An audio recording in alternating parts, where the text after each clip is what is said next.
But in a world where the bad guys have them, I don't know, I kind of feel like the good guys need to have them too. It's tricky. I don't know. I mean, I don't even think cops need them. What? I'm Mami Horowitz, and one of the reasons why the Russian army has been stalled in Ukraine is because the Ukrainian government has armed Ukrainian citizens to fight against the Russians. I'm here in New York to ask people who are against the Second Amendment what they think of that policy.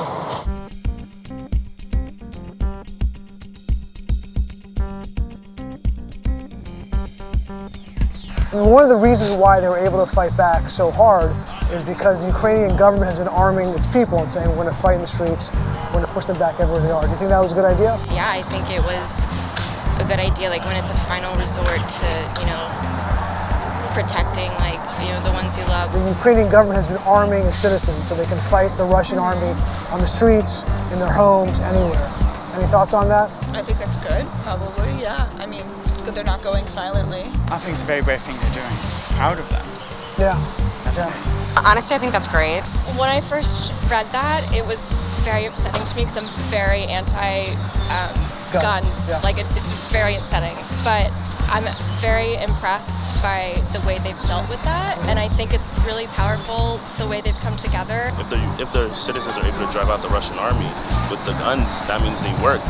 Oh, 100%, 100%. I really do take pride in people like that, like with us being in allyship Protecting with them. themselves. Yeah, protecting themselves and their country is so much strength for them. It's inspiring. Yeah, 100%. Like if you're not willing to defend your lands, and they absolutely have, and they've done an absolutely beautiful job of it.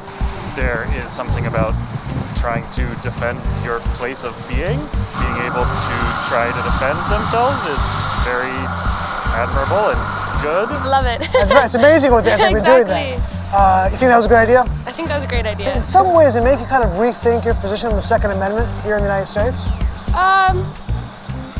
Not at all. Not really. No? Why not? I mean, I think... Is it okay if I go to class? Yeah, of course. Yeah, have a good day. But I actually had to get going. Sorry about that. I figured that that's what this was going to be about.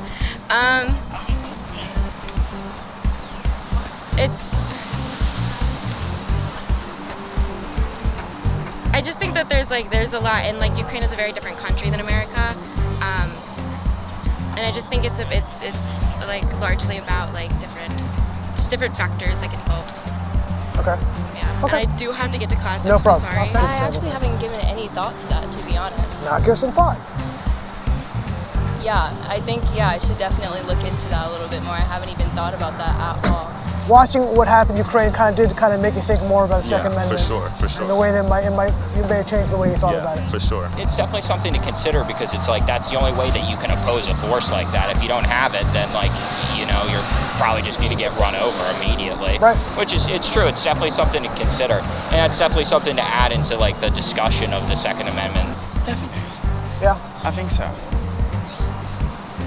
Makes you rethink a lot of things, actually. Yeah. I don't know, it's definitely something to consider. That's I haven't thought about that. It's really interesting. Something to think on.